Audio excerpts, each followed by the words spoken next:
Hello, আসসালামু আলাইকুম। আজ ২৪ রোজা শেষ হয়ে গেল। কিভাবে দেখতে দেখতে রোজাগুলো শেষ হয়ে যাচ্ছে। আর রোজা শেষের দিকে মানে তো ঈদ ঘনিয়ে আসছে। ঈদ যত ঘনিয়ে আসছে ততই দেখছি সবার মধ্যে একটা বেশ ফেস্টিভ মুড কাজ করছে। তারা এতদিন শপিং করতে পারেনি, সুযোগ হয়নি, তারাও এখন চেষ্টা করছে শেষ মুহূর্তে শপিং করে নেবার এবং প্রয়োজনীয় যে কেনাকাটা আছে সেগুলোও শেষ করে ফেলবার। এবার ঈদে মোটামুটি একটা লম্বা ছুটি পেতে যাচ্ছে সবাই। আর মোটামুটি আগামীকালকে থেকেই সবার ছুটি শুরু হয়ে যাচ্ছে। সো বাড়িতে যাওয়ার একটা ধুম পড়ে গিয়েছে। ঈদ আসবে আসবে, ঈদকে কেন্দ্র করে শপিং, কেনাকাটা, বাড়িতে যাওয়ার একটা এক্সাইটমেন্ট, এটাই আসলে অনেক বেশি আনন্দ দেয়। তুমি কি দাঁড়ায় আছো আমাদেরকে রিসিভ করার জন্য? তুমি কই যাও? অনিন্দ তো ঘুমায়, আসতে পারি নাই।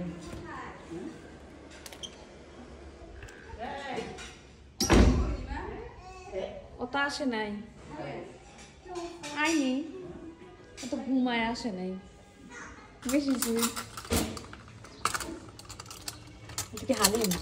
খুলি নাই, সুন্দর না?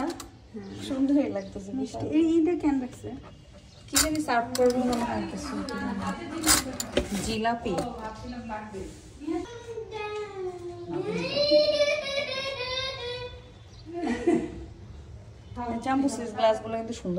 আমার ভিডিও দেখে মানে বোঝাই যাচ্ছে আমি ইফতারের দাওয়াতে এসেছি। হ্যাঁ, আমরা ইফতারের দাওয়াতে এসেছি।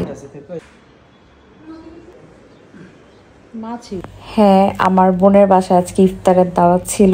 আর একসাথে ইফতার করা নিয়ে আসলে আমরা বেশ কয়েকদিন ধরে ভাবছিলাম যে কবে একসাথে ইফতার করা যায়।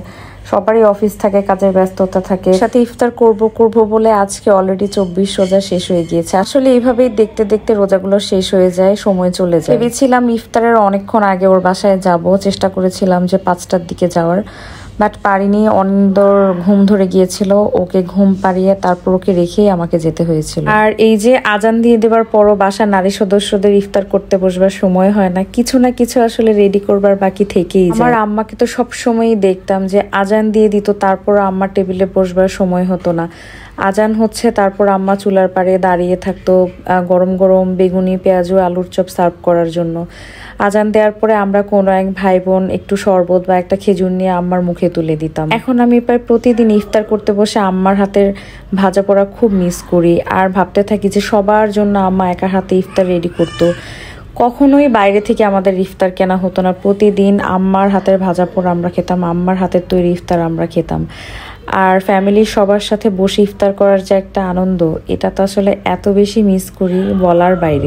ইফতার করার পরে এবার হালিম খাওয়ার পালা। ও আসলে এত কিছুর আয়োজন করেছে, আমি আসলে ভাবছিলাম যে কিভাবে কি খাবো। আমি একটু হালিম নিয়ে যে শেষ করে ফেললাম, ভালোই লাগছিল, বাট আসলে একসাথে এত কিছু খাওয়া যায় না। কিছু সময় পরে চলে আসলো সেই প্রতীক্ষিত চা। ইফতারের পরপর যে ১ কাপ চা কি যে ভালো লাগে, এটা আসলে অতুলনীয়। চা খাওয়ার কিছুক্ষণ পরে খেলাম রসমালাই। ননি থেকে রসমালাই নিয়ে আসলো। এটা বলা যায় যে ওর বাসার একটা সিগনেচার আইটেম।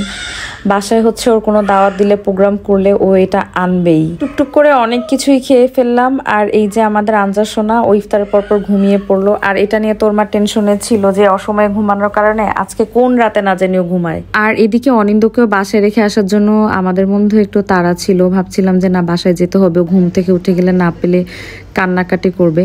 সো আরো কিছুক্ষণ বসতে চেয়েছিলাম, বাট সুযোগ ছিল না। আজকের ভিডিও পর্যন্তই, টাটা।